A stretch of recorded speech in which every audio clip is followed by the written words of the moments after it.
Hapon na pero marami pa ring tindang isda mula sa Taal Lake ang mga pwesto sa pamilihan ng Talisay, Batangas.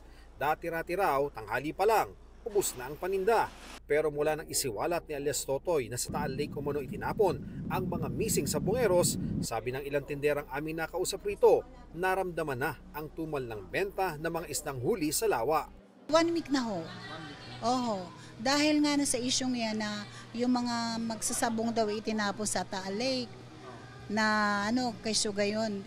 Syempre matatakot ng ibang tao. Akala nga naman nila nakakakain ng mga isda dito na tao. Hindi naman talaga ho yung nakakakain. Mga alaga ho kasi ito. Kaya safe na safe ho talaga.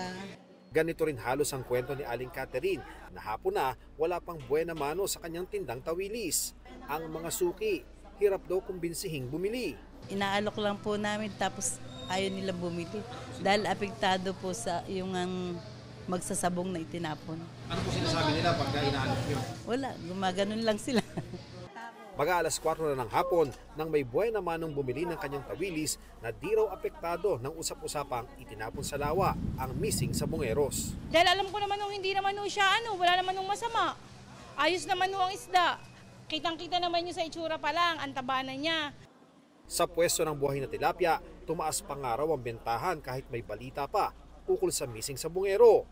Hindi rin alintana ng mga parokyano ng tilapia ang mga balita ukol sa missing sa bungeros. Hindi naman natin alam kung saan tinapon eh. At saka matagal na rin naman yun eh. 4 years na yan, sabi 4 years na yata. Wala akong pakialam doon. Basta gusto ko ng tilapia.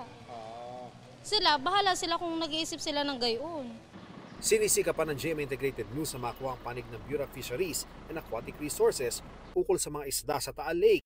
Nitong Sabado, nagtungo na sa Talisay, Batangas ang Commission on Human Rights para kausapin ng CIDG Batangas at Coast Guard Station para humanap ng karagdagang impormasyon ukol sa missing sa bungeros. Wala ang commander ng Coast Guard Station sa kanilang himpilan kanina. Nagsadya rin kami sa Camp Malfar sa Batangas City para kausapin ang pamunuan ng Batangas Police Provincial Office at CIDG Batangas, pero ayon sa mga nakausap naming pulis, wala ang mga pinuno na nasabing mga tanggapan sa kampo.